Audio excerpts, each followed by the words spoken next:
third quarter when the Warriors went on a 21-6 run with 13 points in that frame? Well, I think to start the game, the Warriors started off with this blitz, right? 10-0 to start the game. Had a couple key turnovers, took some bad shots. You always know you can count on Steve Kerr for a halftime speech to correct everything that's going on. And the Warriors are turning into that third quarter team again, where Steph Curry comes, he has this gravity, they're moving the ball, and people are finding each other. The IQ of this team is so high that they are finding those spaces in the middle of the cuts while Steph Curry is running around the court. And that's what you saw in the second half. And then Steph Curry just...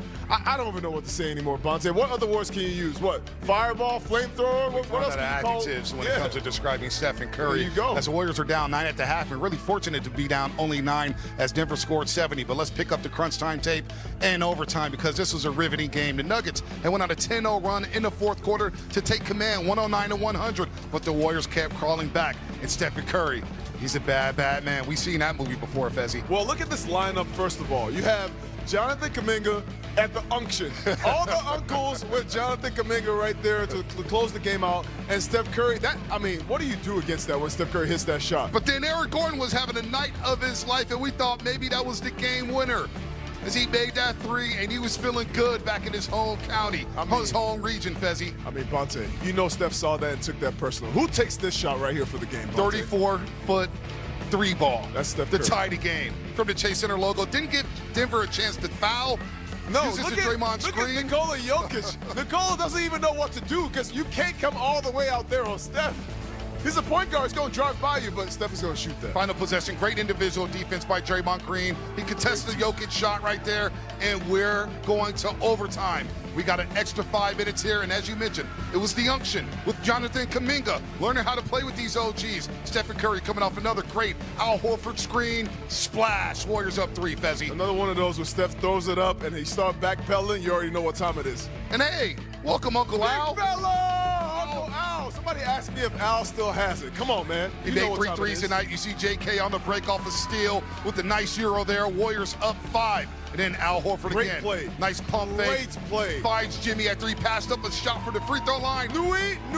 That's what that play was. There it is right there. It's Stephen Curry going in with the exclamation point to put the Warriors up 8 there in overtime, 135-127. You see the night right there.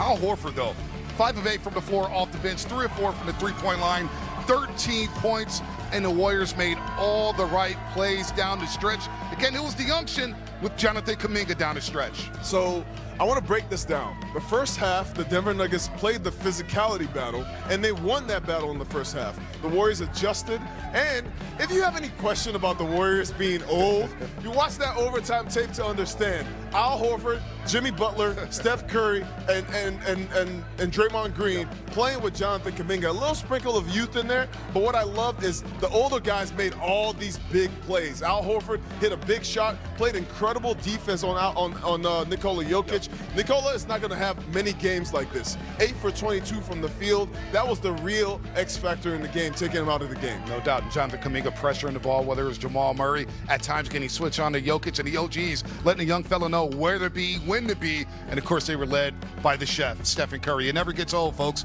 Year number 17 for Stephen Curry. He's 37 years young. The 17th home opener. And in the first half, as he had a slow night, just 7 points, 1 of 5 from the three-point line, but he saved his best for last with 35 big ones in the second half and overtime. Before the game, we talked about how Steph has surpassed 35,000 minutes in the NBA. That is a lot of miles, and you can see that he's not anywhere near being done. Steph Curry came alive in the second half. The reason why the whole arena came alive, and his ability to hit shots, timely shots, and from the range that he does it scares the entire league. You know, he had a look in his eye in the preseason against Portland. When I'm thinking to myself, Steph, it's not game 50. This is a preseason game. He has that look in his eye early this season because he feels like last year ended incompletely with the hamstring strain in the second round of the playoffs, and he's come out on fire here. He hasn't missed a free throw yet, Fezzi Phil, and as you mentioned earlier, it never gets old. How do you describe this young man? I mean, you can only appreciate it by understanding all the work that goes into what you see every night. You saw Steph early in the summer running up and down sand dunes with a weighted vest on.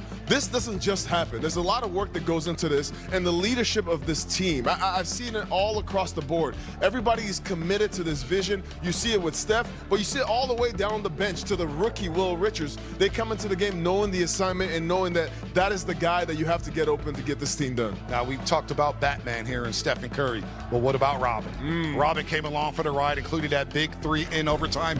Jimmy buckets. He finished 21 with 21 points, 6 assists, 5 rebounds. He mentioned it fits in Buki about his missed free throw.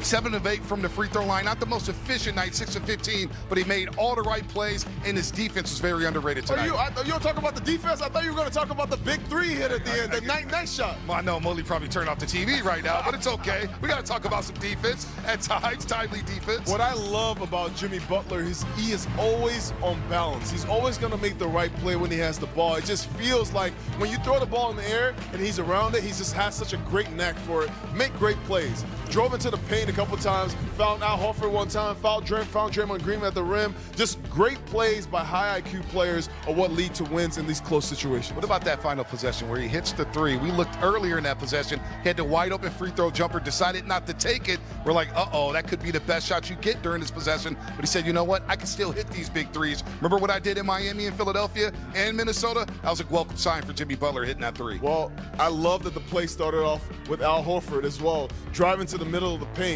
and kicking it out. So, like, this is just high IQ basketball.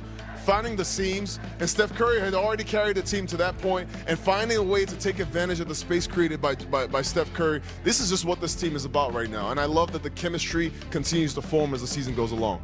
It's only game number 2. Yes. Got to do more of these. But what does a win like this mean for the Golden State Warriors playing a title contender in Denver and outlasting them in the fashion that they did? Bonte is a confidence builder. The Warriors just want to show what exactly they can do. That last season, finishing off the way they did with injuries being riddling this season, they felt like they have something to prove this season. They're coming in, you can feel the energy, you can feel the intent all through training camp, through preseason, and now they feel like if they are healthy come the playoffs, that they can make some noise. Well, Dubs open the season 2-0 with a big win over Denver and the LA Lakers. We'll hear from Stephen Curry on it.